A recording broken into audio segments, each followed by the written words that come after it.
باللہ من الشیطان الرجیم بسم اللہ الرحمن الرحیم الذین یبخلون ویأمرون الناس بالبخل ویکتمون ما آتاہم اللہ من فضلہ وأعتدنا للکافرین عذابا مہینا۔ صدق اللہ العظیم۔ گزشتہ آیت مبارکہ میں حقوق العباد کا تذکرہ تھا، پھر آیت کے آخری حصہ سے یہ بتلانا شروع کیا کہ حقوق العباد کے ادا کرنے میں غفلت کون برتیں گے،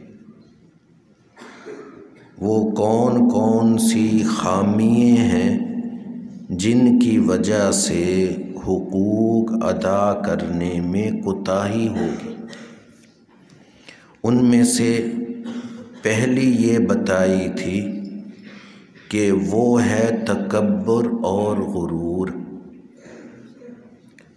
آخری الفاظ تھے ان اللہ لا یحب کان مختالا فخورا، کہ غرور و تکبر یہ آدمی کو غافل کرتا ہے اور حقوق اللہ اور حقوق العباد میں آدمی سست پڑ جاتا ہے۔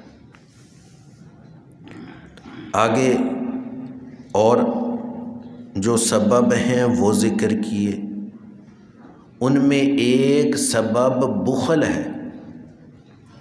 بخل کی وجہ سے بھی آدمی حقوق العباد ادا نہیں کرتا،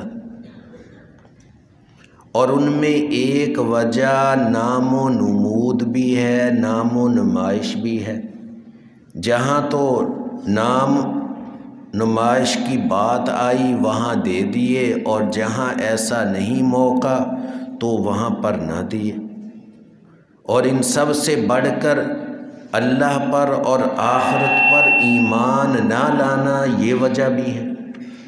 تو ان تمام وجہوں کو اللہ تعالیٰ نے آگے والی 2 آیات میں ذکر کیا کہ متکبر کون ہے، فخور کون ہے، جس میں آگے والی خامیے موجود ہیں۔ الذین یبخلون، یہ وہ لوگ ہیں جو بخل کرتے ہیں۔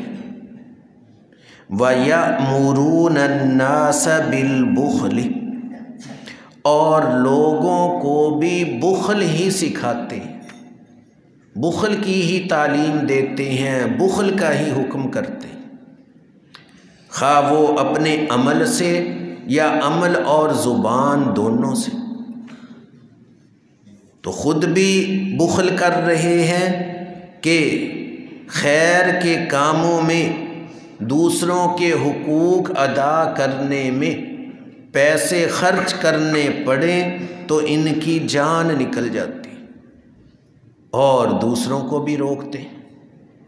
چنانچہ دیکھ لیں کتنے لوگ ہیں آج دنیا میں ایسے ہیں، کہیں اچھی مسجد بنی ہو، کہیں مدرسہ بنا ہو، بجائے اس کے کہ تعریف کرے کہ شعائر اللہ ہے یہ، اور خرچ کرنے کی دوسروں کو ترغیب دیں، کہیں دیکھو انہوں نے کتنی بڑی بڑی بلڈنگیں بنا لی، دیکھو انہوں نے کتنی بڑی بڑی جائیدادیں بنا لی۔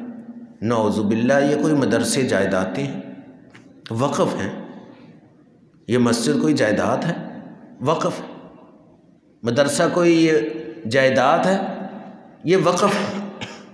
آتے جائیں گے، پڑھتے جائیں گے، جو پڑھ کر جا رہے ہیں ان کی جگہ اور آ رہے ہیں، مسافر خانے ہیں، آ رہے ہیں جا رہے ہیں۔ لیکن جن کے اندر بخل ہے وہ خرچ کرنے کو جی نہیں کرے گا، تو اب وہ اس انداز میں باتیں کرے، خود بھی نہیں خرچ کرنا اور دوسروں کو بھی روکنا۔ یأمرون الناس بالبخل وَيَكْتُمُونَ مَا آتَاهُمُ اللَّهُ مِنْ فَضْلِهِ، اور چھپا چھپا کر رکھیں گے جو ان کو اللہ نے دیا اپنے فضل سے۔ رزق مال و دولت، کہ مال و دولت کو چھپا چھپا کے رکھیں گے۔ ایک تو ہوتا ہے چھپانا حفاظت کے لیے، وہ تو اچھا ہے۔ ایک چھپانا اس لیے کہ کہیں کسی عزیز و اقارب کو پتہ چل گیا، وہ اپنا حق نہ مان لے کہ تیرے پاس اتنا ہے، یہ میرا دے دے حق۔ یہاں پر اس کا تذکرہ ہے کہ اس طرح چھپا چھپا کر رکھیں گے کہ جو جن لوگوں کے حق ہیں کہیں وہ حق نہ ہم سے اپنا مانگ لے، یا کہیں خرچ کرنے کی جگہ ہے مجھے خرچ نہ کرنا پڑ جائے۔ یہ معنی ہے اس کا من فضلہ، کہ وہ بخل کرتے ہیں۔ اس آیت کے اندر بھی اللہ تعالیٰ نے کتنی ملامت کی، اور آپ صلی اللہ علیہ وسلم نے بھی بہت بڑی وعید سنائی، اور جو سخی ہے اس کے فضائل سنائے۔ ایک حدیث مبارکہ میں ہے السخی قریب من اللہ قریب من الجنت قریب من الناس بعید من النار۔ سخی آدمی اللہ کے بھی قریب ہے، جنت کے بھی قریب ہے، لوگوں کے بھی قریب ہے، جہنم سے دور ہے۔ اور آگے بخیل کا والبخیل بعید من اللہ بعید من الجنت بعید من الناس قریب من النار۔ بخیل آدمی اللہ سے بھی دور ہے اور جنت سے بھی دور ہے، لوگوں سے بھی دور ہے، آگ کے قریب۔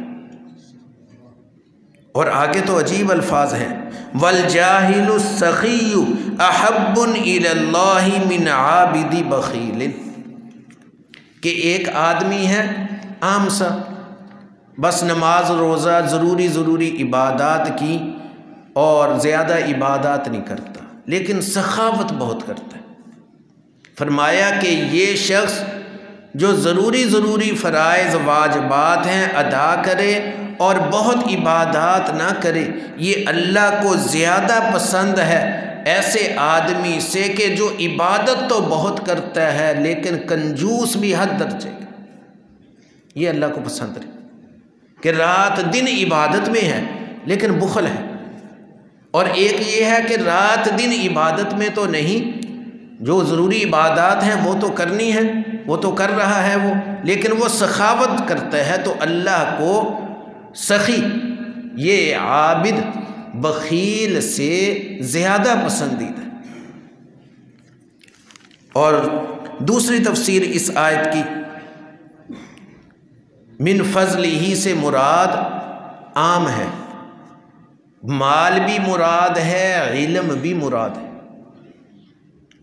شان نزول کا تقاضا یہ ہے کہ فضل کو عام لیا جائے، کیونکہ یہ یہودیوں کے بارے میں اتری کہ یہودیوں کو جو اللہ نے مال و دولت دیا ہے اس کو بھی چھپاتے ہیں، اور جو ان کو علم دیا ہے اس کو بھی چھپاتے ہیں۔ پہلی کتابوں میں آپ صلی اللہ علیہ وسلم کی علامات لکھی ہوئی تھیں اور یہ چھپاتے تھے، لوگوں کو بتاتے نہیں تھے۔ تو جس طرح مال کو چھپانا یہ بہت برا ہے، اسی طرح علم کو چھپانا جیسے یہودی چھپاتے تھے یہ بھی بہت برا ہے۔ آگے اللہ تعالیٰ نے وعید سنائی وَأَعْتَدْنَا، اور ہم نے تو کافروں کے لیے ذلت والا عذاب تیار کیا، کہ ان کے لیے ذلت والا عذاب۔ اگلی آیت میں تیسرا سبب اور ہے، اس کا تذکرہ ہے، وہ کیا ہے؟ ریا، دکھلاوا۔ اول خرچ نہیں کرنا، اگر خرچ بھی کرنا ہے وہاں پر کرنا ہے جہاں نام و نمود ہو، جہاں نام و نمود نہیں ہے وہاں خرچ نہیں کرنا، خواہ وہ کتنا ہی وہ اعلیٰ درجے کا خرچ ہو۔ اور وہ لوگ جو خرچ کرتے ہیں اپنے مالوں کو لوگوں کو دکھانے کے لیے، تو یہ شخص یہ بھی حق اللہ کو ادا نہیں کرے گا۔ ریا، دکھلاوا، یہ تمام چیزوں میں برا ہے۔ ان تمام چیزوں میں صدقہ خیرات کرنا آ گیا، یہاں پر صاف طور پر اسی کا تذکرہ۔ اور آپ صلی اللہ علیہ وسلم نے بھی وعیدیں سنائی آپ صلی اللہ علیہ وسلم نے فرمایا من صلی یرائی فقد اشرک، جس نے نام و نمود کے لیے، دکھلانے کے لیے نمازیں پڑھی اس نے شرک کی۔ ومن صام یرائی فقد اشرک، اور جس نے نام و نمود کے لیے، دکھلاوے کے لیے روزہ رکھا اس نے بھی شرک کیا۔ ومن تصدق یرائی فقد اشرک، جس نے صدقہ خیرات دکھلاوے کے لیے کیا اس نے بھی شرک کیا۔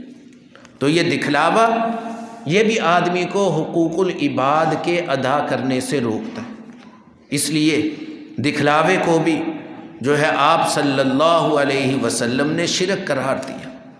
آگے فرمایا وَلَا يُؤْمِنُونَ بِاللَّهِ وَلَا بِالْيَوْمِ الْآخِرِ، وہ لوگ جو اللہ پر ایمان نہیں لاتے اور آخرت پر ایمان نہیں لاتے، کفر آ گیا۔ تو ان دو آیتوں میں کفر کا تذکرہ کہ یہ آدمی کو حقوق العباد سے روکتا ہے، دوسرے اخلاق مذمومہ کا تذکرہ، برے اخلاق، دل کی بری عادات، یہ بھی آدمی کو حقوق العباد سے روکتا ہے۔ اور آگے اصل وجہ کہ یہ اخلاق مذمومہ، برے اخلاق ان میں کیوں آئے؟ کیونکہ ان کا دوست شیطان ہو گیا۔ وَمَن يَكُنِ الشَّيْطَانُ لَهُ قَرِينًا، اور سن لو کہ جس کا دوست، مصاحب، ساتھی شیطان ہوا اس کو تو بہت برا دوست ملا۔ تو یہ اخلاق مذمومہ کی بنیاد شیطان ہے۔ تو جس کے اندر یہ اخلاق مذمومہ ہے، معنی یہ ہے کہ شیطان کا اس پر دو چل رہا ہے، اور جو ان سے اپنے آپ کو دور رکھ رہا ہے، اور اخلاق محمودہ سخاوت ہے، اور ریا کی جگہ اخلاص ہے، اور توکل ہے، صبر ہے، شکر ہے، یہ اخلاق محمودہ پیدا کر رہا ہے، وہ شیطان سے دور ہو رہا ہے اور رحمان کے قریب ہو رہا ہے۔ یہ ان دو آیات کی تفسیر ہے۔ حق تعالی شانہ صحیح سمجھنے کی توفیق عطا فرمائے۔